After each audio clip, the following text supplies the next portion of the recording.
Bueno, el tercer eje, la evolución institucional del derecho, nos invita más que nada a conocer la historia institucional de Argentina, que bueno, es la que va a ser la base para todas las legislaciones sobre derecho que bueno, va a utilizar el sistema de justicia o el sistema judicial y legislativo de nuestra Argentina. Y lógicamente es necesario que lo entiendan porque a partir de ahí es como que se empiezan a generar los códigos civiles, los códigos económicos, etcétera, que seguramente ustedes después van a trabajar en forma más amplia con los docentes o ya lo han trabajado.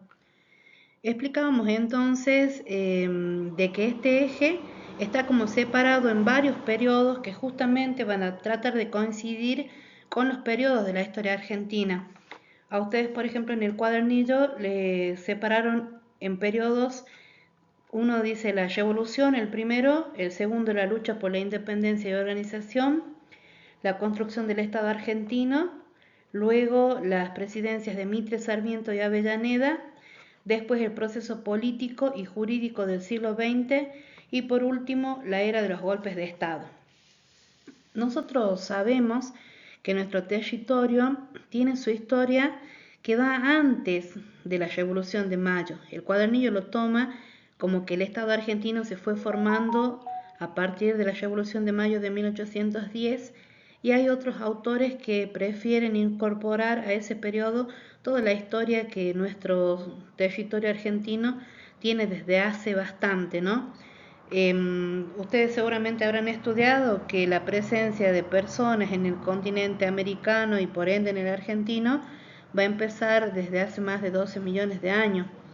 Ustedes saben de que, bueno, en el tiempo de las glaciaciones empezaron a incursionar los grupos de habitantes del Asia que ingresaron por el estrecho de Bering y luego se van a ir acomodando o extendiéndose hacia el sur del continente americano y van a dar origen a lo que nuestra Argentina es hoy en día, ¿no? Por ahí decíamos de que había muchas culturas agroalfareras y muchos grupos aborígenes que han dado vida o le han dado por ahí la presencia a esos pueblos originarios de los que ustedes han estudiado en Argentina. Sabemos que hay un montón. Por ejemplo, a esos pueblos originarios que ustedes van a ver después en derecho, los protegen varias leyes que se fueron sucediendo con el correr del tiempo porque los reconoce como dueños de las tierras y como dueños de tener ellos sus propios gobiernos, de mantener su lengua, sus dialectos o de por ahí poder ir a las escuelas, ver qué se les enseña a los chicos, ver qué sí o qué no quieren que sus descendientes aprendan, todas esas cuestiones. ¿Y por qué hablamos de esto? Porque justamente en esos lugares fueron las primeras formaciones de ciudades o pueblos y lo que le han dado el origen a nuestra Argentina. Ustedes no sé si se acordarán, acá yo le había hecho a Zoe un pequeño, como si fuese un mapa de Argentina, en donde comenzaron las corrientes colonizadoras, ¿sí? A tratar de fundar ciudades para lo que hoy es nuestro país. Ustedes saben que en 1492 se produce ese encuentro entre dos mundos, llega Colón a América, allá a Centroamérica, hace 3 viajes, luego del cuarto fallece y son los ejércitos posteriores a él los que van a empezar con la conquista. Si bien es cierto, vienen en barcos hasta México y desde allí se deslizan en huestes o ejércitos a caballo y van a tener diferentes incursiones. No sé si ustedes se acuerdan de que hubo 3 corrientes colonizadoras de nuestro país. Bueno, justamente la del norte o la del Perú, que da origen a todo el noroeste argentino, la del este, que va a dar origen a todo lo que es la ciudad de Buenos Aires, Santa Fe, Entre Ríos y hasta Uruguay, y la del oeste o la de Chile, que va a dar origen, como ven acá, a la región de Cuyo, ¿sí? Bueno, nosotros sabemos que a partir de entonces los españoles comienzan a fundar ciudades en nuestro territorio argentino, cuya ubicación común, como ustedes lo habrán visto acá en Belén y allá en la ciudad, que es la plaza principal en el medio y a la vuelta las instituciones religiosas, como es la catedral que tienen ustedes ahí, y el cabildo también, que era digamos, la institución de gobierno, de control, etcétera. Y bueno, esa era la mayoría de las disposiciones de las fundaciones de las ciudades. Y desde allí hemos vivido bajo el gobierno de ellos, que tenían su representante aquí en América, que era el virrey, los gobernadores, los capitanes, por ahí los intendentes, etcétera, ¿sí? Y habían hecho de la vida de los aborígenes una institucionalización que ahí en el cuadernillo aparece bajo diferentes formas, ¿sí? Ahí ustedes van a ver la encomienda, bueno, que era ese grupo de aborígenes que estaba, que le dan a un encomendero para su cuidado y que a cambio de ese cuidado él les dé comida, etcétera, y ellos hagan el trabajo. Bueno, está la encomienda, está la mita, el yanaconazgo, ¿sí? Que son otras formas como de reducción a la servidumbre de los aborígenes, y están lógicamente las reducciones indígenas en donde los sacerdotes, los monjes de esa época trataban de cuidar más que nada a esos pobladores originarios. De hecho, hemos vivido así hasta ese 1810, en donde comienzan a querer los criollos o los habitantes de ese territorio a querer gobernarse por sí mismos, ¿sí? A no depender más de la corona española.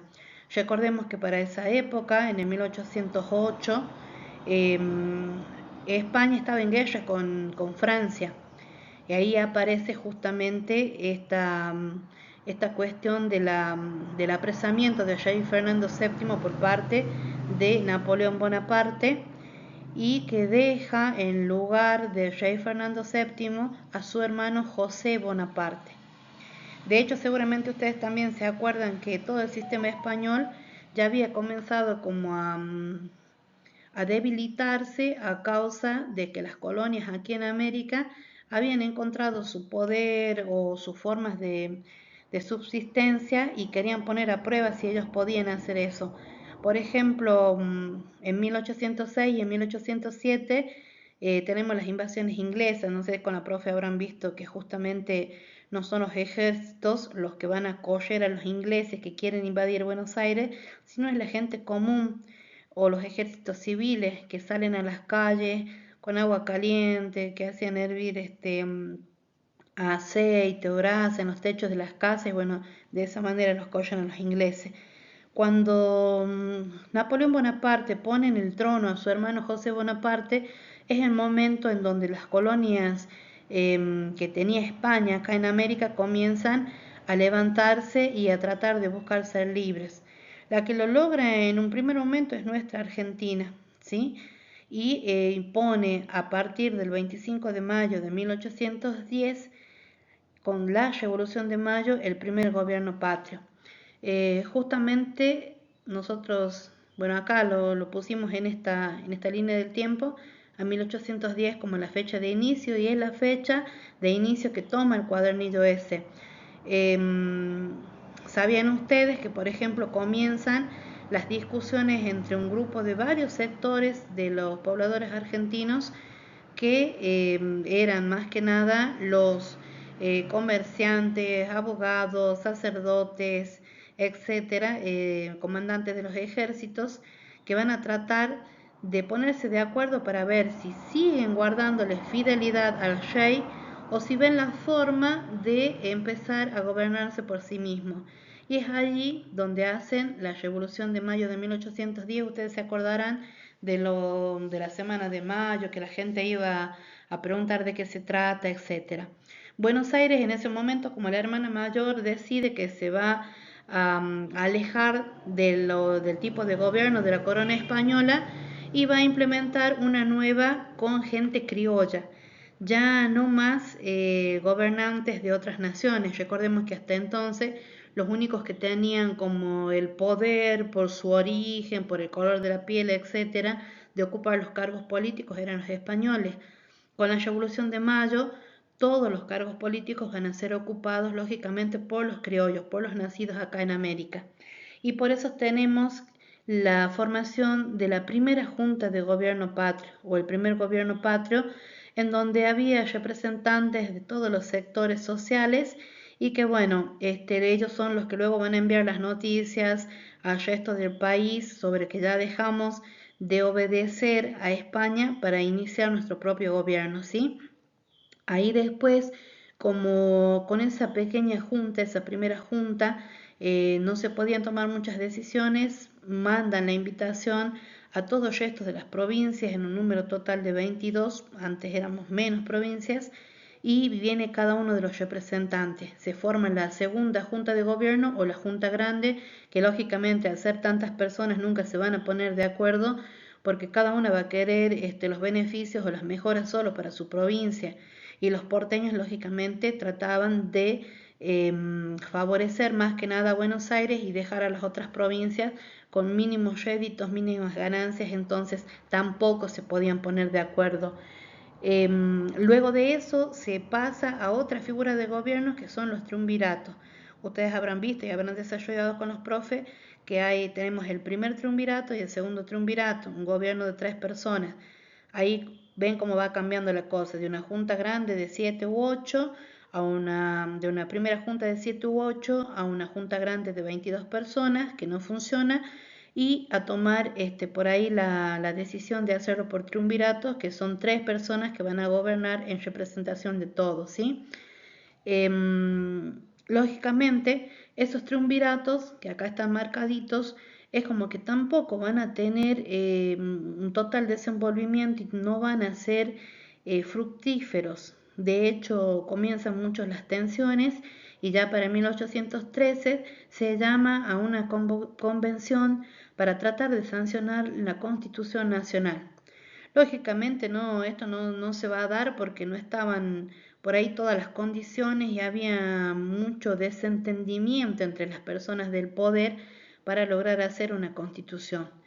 Pero sí en ese 1813 ocurre un hecho muy importante que es conocido como la Asamblea del año 13, que si bien no logra su cometido de sancionar una constitución, va a hacer otras cosas importantes que es como que van a organizar al país de esa época para que la convivencia o la vida civil de las personas puedan regirse con total normalidad. Y es ahí en donde comienzan a aparecer, por ejemplo, las primeras legislaciones tomadas, tomando decisión del consenso de varias personas. Por ejemplo, en ese momento se ha acuñado los símbolos patrios nacionales, la moneda, se ha adoptado la religión católica como la religión oficial del país, se ha legislado sobre la obligatoriedad de la educación primaria y de que ese trabajo o tarea sea por parte de la familia, la creación de los orfanatos, y también algo muy importante que va a tener que ver con los derechos de las personas, que es la libertad de vientres. Recordemos que luego de que habían explotado a los indígenas, los españoles, habían reducido a su número, ya sea por muerte, por sobretrabajo, también por los extrañamientos, o sea que los llevaban lejos de sus hogares y por las enfermedades que contrajeron. Al no tener la mano de obra, van a traer esclavos africanos y ellos pasan a ser lógicamente lo que le dicen las palabras, esclavos en toda América Latina y en Argentina y en Catamarca también vamos a tener esclavos. Y a partir del 31 de diciembre de 1813, que es el año en donde se hace la asamblea, va a empezar a regir en nuestra Argentina la libertad de vientres. ¿Qué quiere decir eso? Que todos los descendientes de esclavos que nazcan a partir del 31 de diciembre de 1813 van a comenzar a ser personas libres, hombres libres ante la ley. Ahí es un gran adelanto sobre la legislación argentina porque se acaba con la esclavitud en nuestro país, ¿sí? Pero bueno, seguramente esto ustedes ya lo han desarrollado. Vemos que también en esa época había la lucha por la independencia, ¿sí? Que ya estamos tomando ya el otro eje, que va la lucha por la independencia de organización. Lógicamente va a haber guerras en el interior de nuestro país, van a llevar la noticia de la revolución y las luchas por la independencia hacia otros países, van a surgir personas muy importantes o próceres como es Belgrano, como es San Martín, como son varios de los caudillos del interior que han luchado por la independencia, ¿sí? Si bien es cierto, van a intentar de buscar varias reglamentaciones para dirigir la vida social y política de nuestra Argentina, pero va a llevar mucho tiempo hasta que eso suceda. Por ejemplo, acá en 1815 tenemos también la sanción de un reglamento que va a disponer de otras formas para nuestro gobierno, ¿sí? Y recién nosotros, para 1816, vamos a, o bueno, la gente de esa época va a empezar las tratativas para lograr ser independientes, ¿sí? Güemes y San Martín se escriben en sus cartas sobre esta idea de que ya teníamos monedas, símbolos patrios, el himno nacional, etcétera, pero aún seguíamos dependiendo de la corona española en la, digamos, no en la práctica, sino como que estábamos vistos por todo el mundo como colonia española, ¿no? Entonces había que cortar los lazos totales con España y se sanciona en 1816 en el Congreso de Tucumán la independencia argentina, que como nota final en esa acta van a poner que somos una nación libre, soberana de España y de otros países o potencias que quieran venir a dominarnos, ¿no? Entonces es un gran avance de 1810 con la Revolución de Mayo, el primer gobierno patrio, a 1816 con la sanción de la independencia.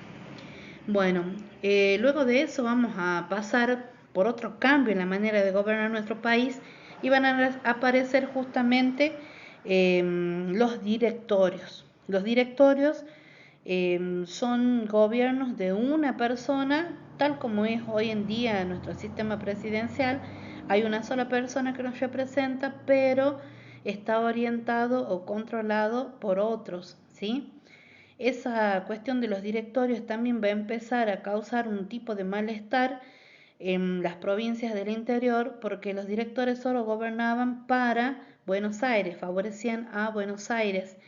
Entonces todo el interior se le pone en contra a esos directores supremos y va a empezar la era de las autonomías en nuestro país. Y es a partir de 1820, ¿sí? ¿Por qué autonomías? Porque cada provincia va a desconocer esa figura o la autoridad del director o el poder del director que estaba en Buenos Aires y solo gobernaba para Buenos Aires y va a querer hacer su propio sistema de gobierno, su propio sistema económico y dictar sus propias constituciones, ¿sí? De ahí todas las provincias se empiezan a manejar por sí solas y las conocemos como el periodo de las autonomías provinciales. Por ejemplo, Catamarca es una de las últimas en sancionar su autonomía porque antes estábamos unidos a Salta y a Tucumán nosotros. Teníamos que lograr ser una provincia independiente, tener cómo solventar el ejército, cómo solventar el sistema educativo, económico y recién por ahí declarar nuestra autonomía. Es por eso que Catamarca es una de las últimas provincias que se declara autónoma y lo hace el 25 de agosto de 1823.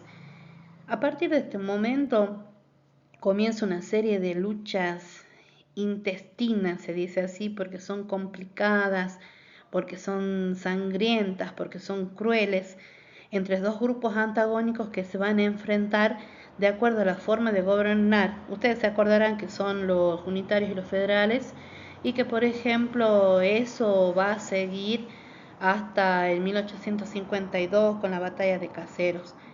Si bien es cierto, acá en la línea del tiempo están dos personas que fueron presidentes, por así decirlo, y que son personas importantes por lo que han logrado. Tenemos la presidencia de Rivadavia y después aparece la figura de don Juan Manuel de Rosas, que como ustedes se acordarán, uno era un caudillo federal que por ahí tenía la fama o tuvo la fama de ser una persona tirana que más que nada trató de que el país viva en constante estado de temor, estado de sitio y por ahí obligado a siempre estar de acuerdo o estar demostrando su adhesión, ¿sí?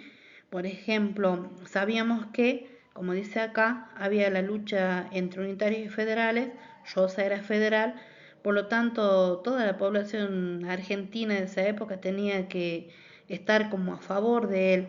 Por ejemplo, las mujeres tenían que usar yopa o yojo punzó, que era el color de su partido, vamos a decir así, y los hombres también usar un brazalete de ese color. Incluso se decía que en las casas había altares, ayosas, con ofrendas florales, etcétera. Y bueno, era tan complicado este señor que a aquel que no seguía su ideología política directamente lo mandaba a fusilar o a perseguir, y de hecho fue muy cruel, incluso hasta con las amigas de su hija, en donde las hizo fusilar aún estando embarazadas y todas esas cosas porque habían desobedecido el orden moral de esa época, que era bueno tener un hijo sin estar casado, todas esas cuestiones. Ahí demostraba él ese poderío, o quería que se demuestre ese poderío. Bueno, nosotros después, ya para 1852, ese sistema de Rosas es como que se está debilitando y está cansando a la gente. Justo José de Urquiza con su ejército lo derroca en la batalla de Caseros en 1852, y ahí es como que empezamos otra etapa en nuestra Argentina que va a ser la de la organización nacional, ¿sí? Y justamente esto es muy importante porque luego de sacar a Rosas del gobierno e instalarse él y luego otro sucesor, se va a llamar o se va a convocar a una reunión, a un congreso, a una asamblea constituyente para sancionar la Constitución. Y de hecho lo hacen el 1 de mayo de 1853, y esa Constitución Nacional Argentina, que es la base de todas las leyes con las que ustedes van a estar trabajando durante todo este tiempo, se va a sancionar y va a determinar también la forma de gobierno de nuestro país, que lógicamente va a ser, como dice acá, representativa, republicana y federal. ¿Sí? Representativa porque elegimos a nuestro representante, a nuestro presidente; republicana porque lo hacemos a través del voto; y federal porque el que salga electo como nuestro presidente va a tener que gobernar para todo nuestro país, ¿sí? Y bueno, acá también podemos ver que inicia también la separación de los poderes, ¿no? Del ejecutivo, del legislativo y del judicial, y que cada uno va a tener su propia función. Lógicamente esta constitución, como ya lo van a estudiar, se va reformando a través del tiempo, a través de las nuevas formas de vida o de la modernización, pero de hecho sigue siendo nuestra Carta Magna la base principal para el derecho argentino, y sobre todas las legislaciones que se van a hacer sobre esta constitución. Bueno, acá justamente en esta constitución del Estado argentino va a empezar desde 1860 al 1880. ¿Y por qué construcción? Porque ahí se van a empezar a hacer las verdaderas bases de lo que es un Estado. Seguramente ustedes también habrán visto que para que tengamos un Estado tiene que tener el sistema de gobierno, los límites de ese lugar, de ese territorio, y también su población. Entonces vamos a empezar ahí a construir. De hecho, el mapa de nuestra Argentina anterior a esto no era como lo que lo conocemos ahora. No había tal división de las provincias como son ahora. Y igual nuestro país también tenía mucho territorio que le ha ganado Uruguay, que le ha tomado Brasil, que le ha tomado Perú, etcétera, a través de guerras, ¿sí? Entonces, a partir de este momento, de la construcción del Estado argentino, se logra tener no tan solo toda la legislación, sino darle la forma que hoy en día tiene nuestro país cuando miramos al mapa, ¿sí? Y ahí aparecen, que es otro periodo que toma acá en este cuadernillo, que son las presidencias de Mitre, Sarmiento y Avellaneda, que son los presidentes fundacionales o los presidentes a los que se los puede agrupar porque ellos tenían un objetivo en común, que era esto: modernizar. ¿sí? Y modernizar no tan solo en el aspecto urbano de todo nuestro país, sino también en la cuestión de la legislación, del transporte público, de la educación, de la alfabetización y de todas aquellas acciones que tengan que ver con la construcción o la formación de un Estado argentino que se asemeje a los estados que había ya desarrollados en Europa, ¿sí? De hecho, seguramente habrán visto ahí con los profes todas las obras que hicieron estos tres presidentes, rescatando como por ahí la que más nos llama la atención, lo que hizo Sarmiento con la educación, ¿sí? De hacerla que sea obligatoria, de crear un sistema de los profesores, de la preparación de los profesores, de la supervisión, etcétera, o por ahí de tratar de que todos los contenidos que se vean en la escuela sean para unir a las personas que convivían en nuestra Argentina. Recordemos que en la cuestión de la modernización también entraba la idea de aumentar la cantidad de personas a nuestro país, trayendo inmigrantes que lógicamente le iban a dar otro nivel a nuestro país, ¿sí? Y de hecho fueron muchos los que llegaron, pero como hablaban diferentes idiomas, a través de la escuela buscaba que sea el punto de unión, que aprendan ellos también a querer nuestros símbolos patrios, a aprender nuestro idioma y lógicamente a regirse por las leyes que nosotros teníamos como Estado, ¿sí?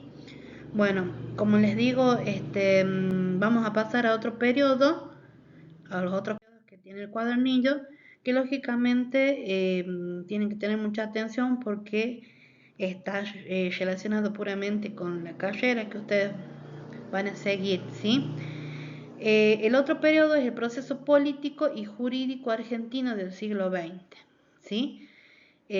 Sabemos que esos presidentes de los que hablábamos, de Sarmiento, Mitre y Avellaneda, no llegan a ser presidentes porque lo elegíamos directamente como un voto, ¿sí? En esa época, como ustedes habrán estudiado, el voto era cantado y los únicos que podían acceder a ese poder era la gente que venía de la familia adinerada, que habían estudiado y que era justamente un tipo acomodo y una elección a dedo de los representantes. Por ejemplo, cuando ya iba a culminar el periodo de gobierno de un presidente, él elegía entre sus conocidos, entre sus familiares, podía elegir a su hermano, a su hijo, a su yerno, etcétera, y todo el poder entonces giraba en ese grupo, en ese pequeño círculo social al que se le conocía como la oligarquía o los conservadores, ¿sí? De hecho, no tenía ninguna otra apertura. Y como habrán estudiado también, en esa época se hacía mucho fraude político o fraude patriótico.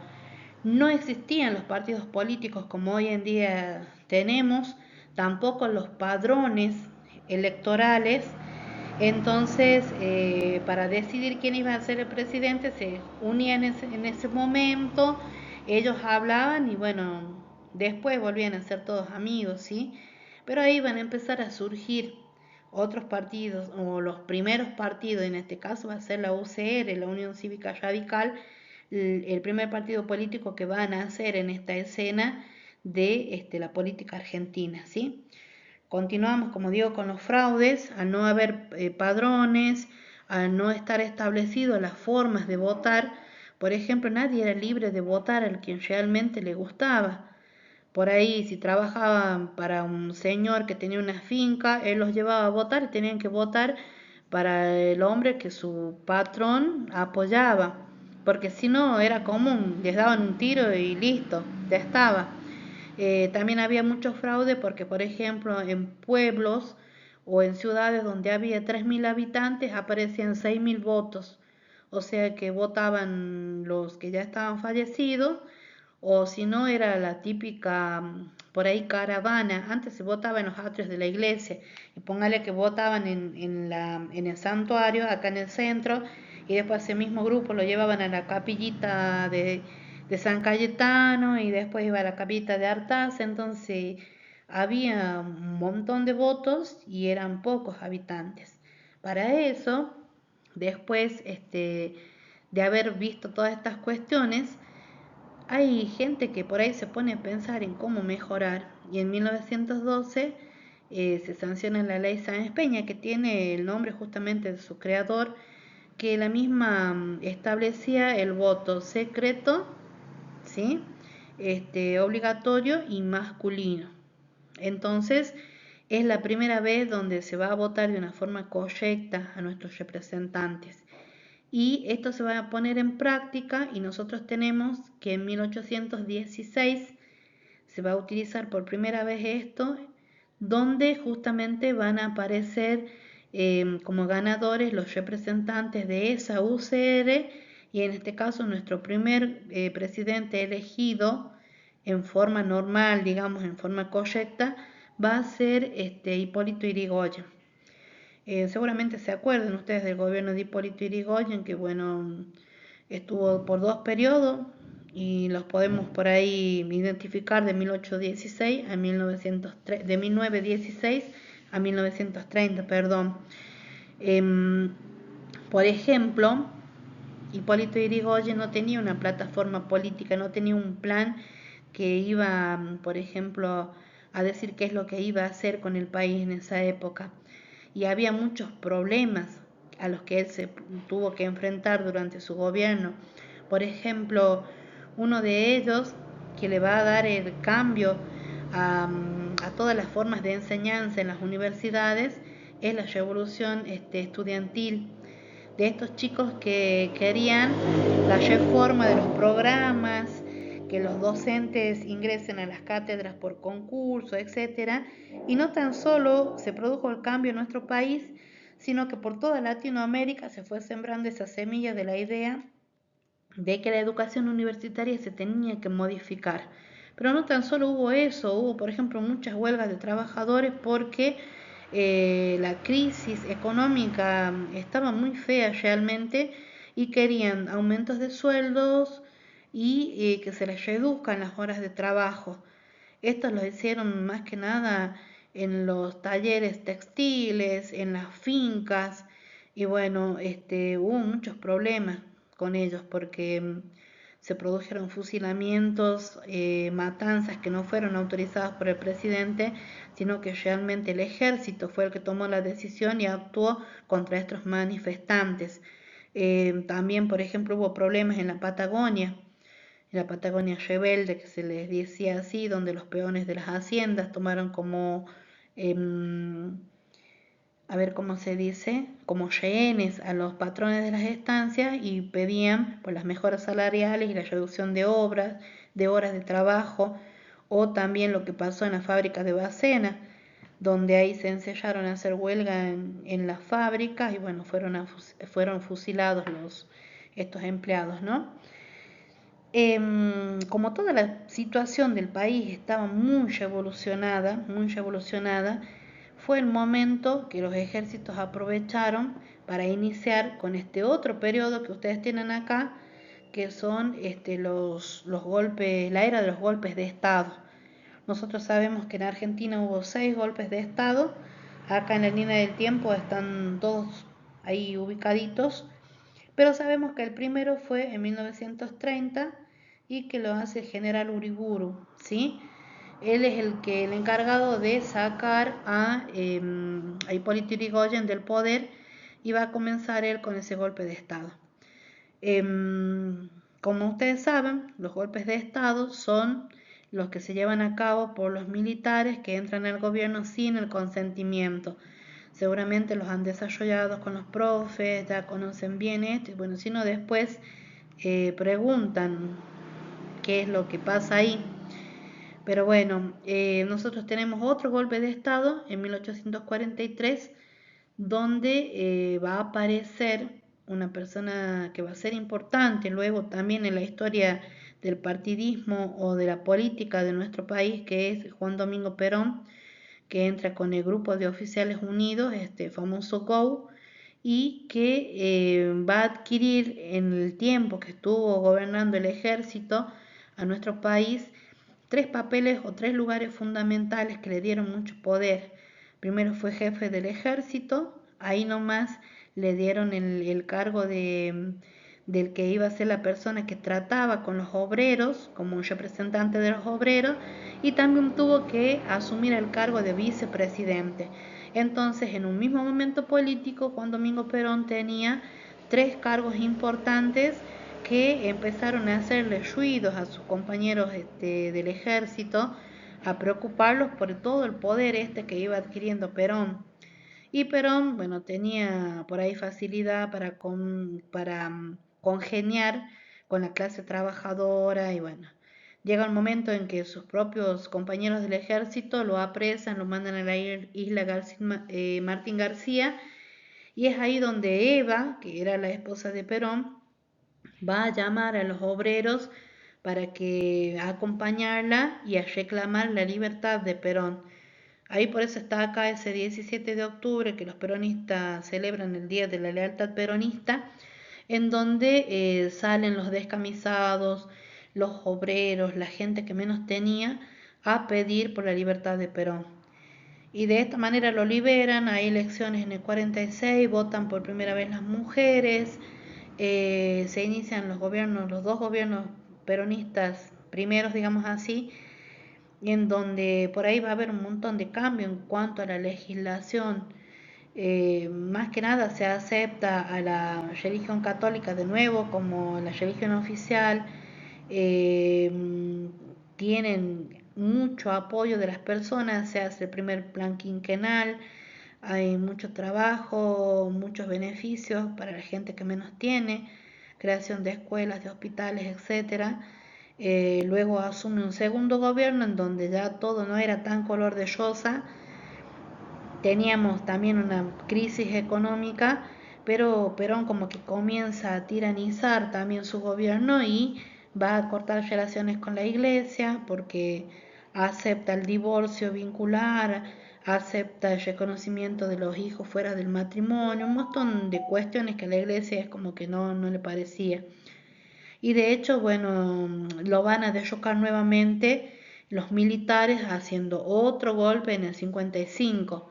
Tenemos otro golpe de Estado en el 70, en el 62, luego en el 66 y el último golpe de Estado que fue en 1976, que capaz que ustedes conocen más, cuando Perón llega al poder en su tercer mandato, ya no era la misma persona, estaba ya muy viejito, ya no tenía la misma claridad política de su juventud, entonces, y también por su enfermedad, es como que culminó en el fallecimiento y bueno, va a ingresar como presidenta su esposa, que es Isabel Martínez de Perón, la famosa Isabelita, en donde también ella no tenía ninguna experiencia en la política argentina y donde le van a iniciar también bajo la idea de que el país no estaba bien, van a iniciar el último golpe de Estado los militares, ¿sí? En ese momento se unen las tres fuerzas, la Fuerza Aérea, el Ejército y la Marina, ¿sí? Y ingresan a Casa Rosada y bueno, se la llevan a Isabel y comienza un nuevo periodo de golpe de Estado que lo conocemos como el proceso de reorganización nacional, que fue el más cruento de la historia argentina, en donde se registraron secuestros, torturas, muertes y desapariciones forzadas, se dice así, apropiaciones de hijos y nietos, represiones, prohibiciones, deportaciones de científicos, de cantantes, de poetas, etcétera, y lógicamente los 30.000 desaparecidos del que todavía muchas familias se están preguntando en dónde están. Ustedes como vivieron en Belén saben que en Belén también hay desaparecidos y que bueno, solo uno de ellos se encontró, que es Carreras, ¿sí? También en ese momento se produce ya en 1982 la Guerra de Malvinas, que es el último manotazo de ahogado del ejército argentino o de las fuerzas argentinas por querer recuperar la credibilidad. Argentina en ese momento estaba como comenzando a despertar nuevamente y a tratar de terminar con este gobierno militar, con este proceso de reorganización nacional que lógicamente no beneficiaba a nadie, ¿sí?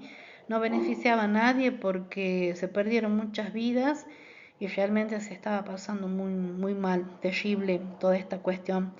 Eh, Se hace la guerra de Malvinas en 1982, la perdemos y bueno, surge a partir de esto una nueva posibilidad de recuperar la democracia.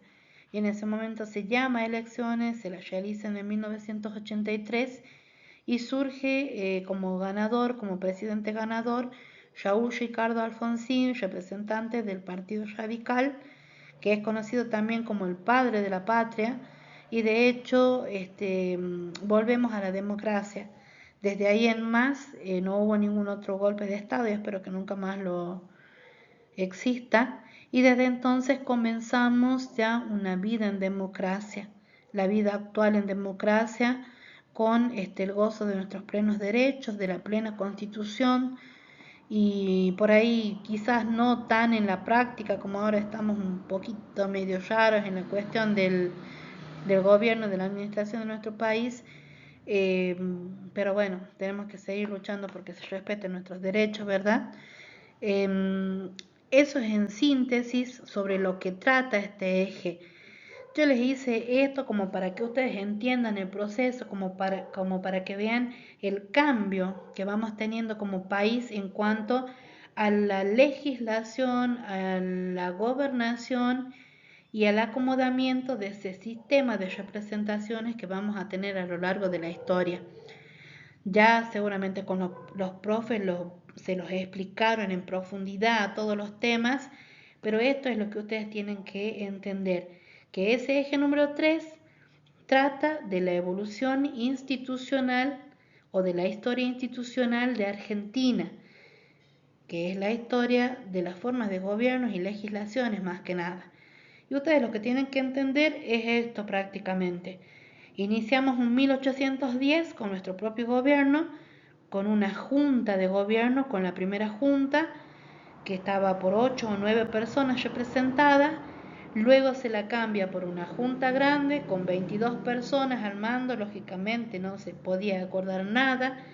Luego de la junta grande, los triunviratos. Tenemos el primero y el segundo triunvirato.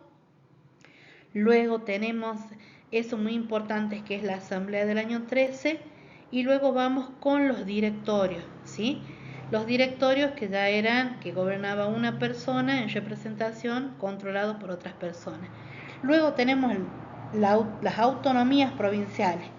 Cada provincia elige su gobernador y sanciona su constitución. Y las luchas constantes entre unitarios y federales hasta 1852. Tenemos, siempre van a estar en lucha por ver cómo el país se va a manejar. Recuerden que los unitarios querían un gobierno central y que las provincias acaten todas sus órdenes y no tengan autonomías o no puedan tener sus constituciones, etc. En cambio, los federales querían un gobierno central y que se les respete las autonomías a las provincias. Como es ahora, tenemos un presidente y todas las provincias tienen sus gobernadores, tienen sus constituciones, sus sistemas educativos, etcétera, ¿sí? A partir de 1852, cuando es derrotado Rosas, se sanciona la Constitución argentina y va a determinar para nosotros la forma de gobierno representativa, republicana y federal.